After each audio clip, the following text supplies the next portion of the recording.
Varicose veins కి సరైన చికిత్స కోసం సంప్రదించండి ఎవిస్ హాస్పిటల్. నమస్తే రమగారు. నమస్తే జయ. రమగారు, అక్బర్ బీర్బల్ స్టోరీస్ చాలా రోజులైపోయింది. 2 చిన్న కథలు చెప్తాం. ఓకే. ఇవి చిన్న చిన్న విషయాలుగానే ఉంటాయి కదా.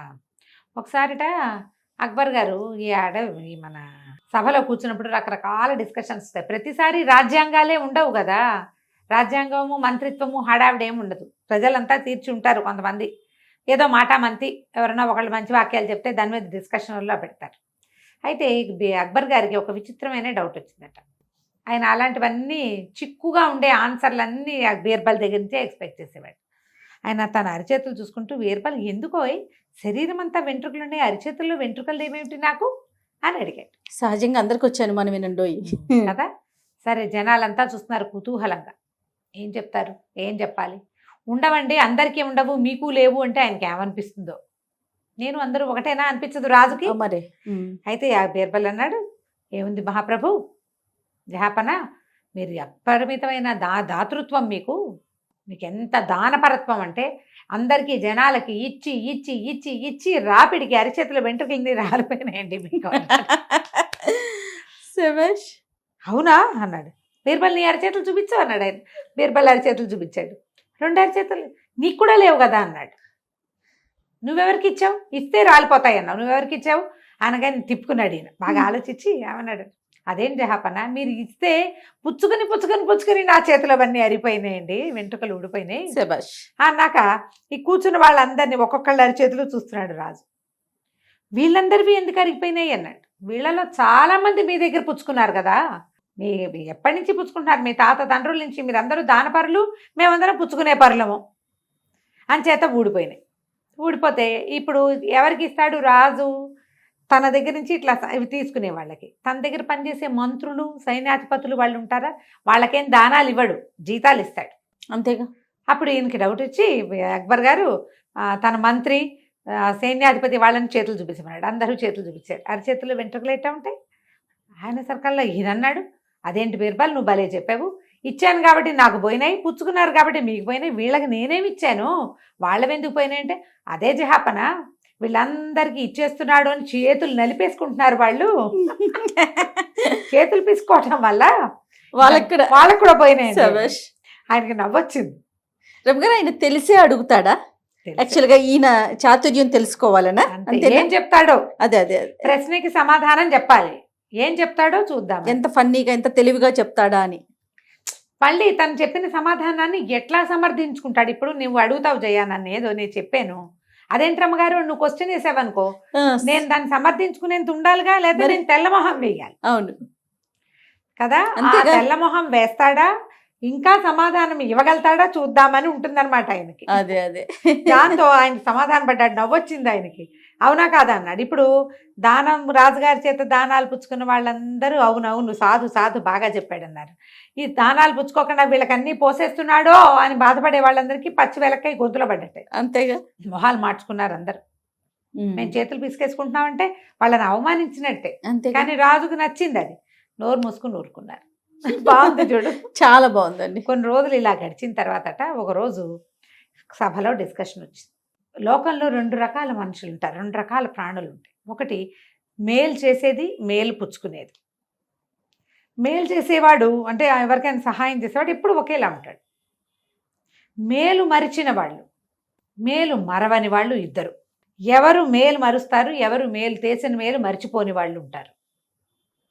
నేను నువ్వు అంటే నువ్వు నా దగ్గర మర్చిపోతావు, నేను నీ దగ్గర మర్చిపోతావు, ఏదో అవుతుంది. అప్పుడు ఈయన బీర్బల్ తోటి ఏం చెప్పాడంటే, ఇంత డిస్కషన్ అయ్యాక, బీర్బల్ నువ్వు చెప్పాలి నాకు సమాధానం. రేపు సభకి ఒక మేలు మరిచిన పరిచయ ప్రాణిని, ఒక మేలు మరవని ప్రాణిని తీసుకొచ్చి చూపించు నాకు అని చాలా గట్టిగా చెప్పాడు. అది నన్ను చూపించి నన్ను సమాధానపరచకపోతే నీ తల ఉండదు లాంటి సౌండ్ ఇచ్చాడు. అందరు ఆశ్చర్యపోయారు. అయ్యి బాబోయ్ అనుకున్నారు. బీర్బల్ మీద ఆసక్తి ఉండి, ఆయన చెప్పే సమాధానాలు నచ్చి, ఆయన ధర్మపరత్వం నచ్చి, ఆయన తెలివి మీద అవగాహన ఉండి, ఆయన సమయస్ఫూర్తి అంటే ఆసక్తి ఉన్న వాళ్ళందరూ అమ్మో బీర్బల్ గారు దొరికేశాడే, 2 జీవుల్ని 2 మనుషుల్ని తెచ్చి చూపించాలి ఇప్పుడు వాడు, అమ్మో దొరికాడు అనుకున్నారు. ఎవరైతే బీర్బల్ మీద మంటగా ఉంటుంది, ఈ సహచర వర్గం రాజుగారి సహచరులు ఉంటారు కదా మంత్రులు, వాళ్ళందరికీ మాయరోగం కుదిరింది, రేపు వీడి తల ఎగిరిపోతుంది, పీడా పోతుంది, వీడితో చచ్చిపోతున్నాం మనం. అన్నిటికీ సర్కాస్టిక్గా మాట్లాడి ఇరక పెడుతుంటాడు మన అని చెప్పి వాళ్ళన్న రోగం కుదిరింది, ఇప్పుడు ఏం చేస్తాడో చూద్దాం అనుకున్నారు. బీర్బల్కి కూడా అర్థం కాల, అట్లా ఎట్లా చెప్తాం. ఆయన తల దించుకుని వెళ్ళిపోయాడు. ఇంటికి వెళ్ళాడు. కూతురు ఉంది ఇంట్లో, భలే తెలివిగలదు అమ్మాయి, బీర్బల్ గారి కూతురు. అప్పుడప్పుడు కొన్ని కథల్లో కనపడుతూ ఉంటుంది. పిల్ల అన్నం వడ్డించింది, నిదానంగా తింటున్నాడు. ఏదో ఆలోచనలో పడ్డావు అంది. అదేనమ్మా ఇవాళ జహాపనా సభలో ఏదో చెప్పారు, దాన్ని ఎట్లా సమాధానపరచాలా అని చూస్తానంటే ఏం అడిగాడో చెప్పు. ఏం అడిగాడంటే ఆయన మేలు మరిచే మనిషిని ఒకడిని, మేలు మరవని మనిషిని ఒకడిని చూపించమన్నాడమ్మా, 2 జీవాల్ని చూపించమన్నాడంటే ఇందులో పెద్ద ఆలోచించడానికి ఏముంది నాన్న, రేపు పొద్దున్న తీసుకెళ్తూ కానీ నేను చెప్తాగా అంది. ఆయన కూతురు మీద నమ్మకంతో ప్రశాంతంగా నిద్రపోయాడు. మర్నాడు పొద్దున్న కూతురు చెప్పింది, మీ అల్లుడిని వెంట పెట్టుకెళ్ళి నాన్న, మన వాకిట్లో కుక్క ఉంది కదా, దాన్ని కూడా మెడకో తాడు కట్టిస్తాను, దాన్ని కూడా మోసుకెళ్ళు అని చెప్పింది. ఈయన మర్నాడు ఆ రోజు పొద్దున తన అల్లుడిని వెంట పెట్టుకెళ్ళాడు. అక్కడి నుంచి కుక్కను కూడా తీసుకెళ్ళాడు. లోపలికి వెళ్ళారు. అల్లుడు పక్కన అవతల కుర్చీలలో కూర్చున్నాడు. బీర్బల్ వాళ్ళు కుర్చీల లైన్ వేరు, ఇట్లా చూడ్డానికి వచ్చిన వాళ్ళ లైన్ వేరు. కుక్కను అల్లుడి దగ్గరే కూర్చోబెట్టారు. సరే అక్బర్ పాదుషా లోపలికి వచ్చాడు. మర్చిపోయాడు అనుకున్నారు ఆయన. కాసేపు పిష్టా గోష్ఠి అవి ఇవి కబుర్లు చెప్పిన తర్వాత, బీర్బల్ నిన్న మీకు ఒక ప్రశ్న వేశాను, మీరు వాళ్ళు ఎవరిని చూపిస్తున్నారు నాకు అన్నాడు. అనేసరికి తీసుకొచ్చాను ప్రభు, ఇదిగోండి అని అల్లుడు గారు ముందుకు రండి అని. ఈయన ఉన్నారండి అల్లుడు గారు, నా ప్రాణం ఇచ్చేసినా సరే సాటిస్ఫై అవ్వడు, ఎన్ని మేళ్ళు చేసినా ఎంత సహాయం చేసినా నాకేం చేసావు అంటాడు. మేలు మరిచే జాతి ఈయన. అక్కడి నుంచి కుక్క ఉంది చూడండి, దానికి ఒక్క బ్రెడ్ ముక్క వెళ్ళే దారిలో మన చేతితో పడేసామా చాలు, అది మాత్రం చచ్చినా మర్చిపోదు. ఆ బ్రెడ్ ముక్క పెట్టిన వాడిని చూసి తోకాడిచి వాడి దగ్గరికి వెళ్ళి నుంచుంటుంది. వాడి మీద ఏదైనా వాడి కింద పడిపోతే కుయ్యో మొర్రో ఉంటుంది, వాడి పక్కన కూర్చొని ఏడుస్తుంది. వాడి మీదకి ఎవరైనా వస్తే కనుక నిన్న బ్రెడ్ ముక్క పెట్టాడు లేదా 20 రోజుల క్రితం బిస్కెట్ ముక్క పెట్టాడు కాబట్టి వాడికి సహాయం చేయడానికి ముందుకు వస్తుంది. ఇది మేలు మరవని జాతి అనేసరికి అందరు హాహా చప్పట్లు కొట్టారు. అల్లుడు కామ్గా నుంచున్నాడు. అల్లుడిని ప్రిపేర్ చేసి తెచ్చారు. జహాపన అన్నాడు, అలాగా సరే ఈ కుక్కకి ఒక మంచి కుర్చీ వేసి కూర్చోబెట్టండి, ఇది మేలు మర్చిపోదు. ఈ అల్లుడు నాడే వీడిని కొరతేయండి అన్నాడు.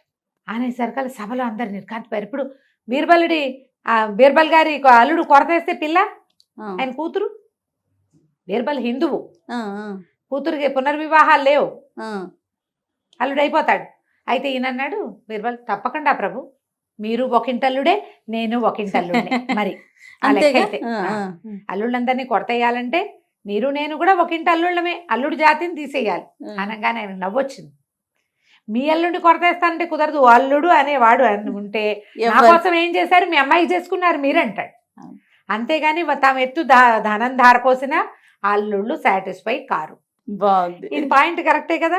ఇప్పుడు ఇందులో ఎవరిని తీస్తాం, మీ నాన్న ఒకింటల్లుడే, మీ ఆయన ఒకింటల్లుడే, మా నాన్న మా ఆయన నా కొడుకు ఎవరైనా సరే తప్పదు, అల్లుళ్ళు అవ్వాల్సిందే కదా. భలే తెలివిగలవాడండి, చాలా తెలివి. ఈ పాయింట్ చెప్పాక ఇక ఆయన సంతోషించాడు. ఇలాంటి మరిన్ని కథల్ని ఇంకెప్పుడైనా చెప్పుకుందాం. 2 చిట్టి కథలు చెప్పాను ఇప్పుడు నేను. చాలా బాగుంది. నమస్తే. నమస్తే.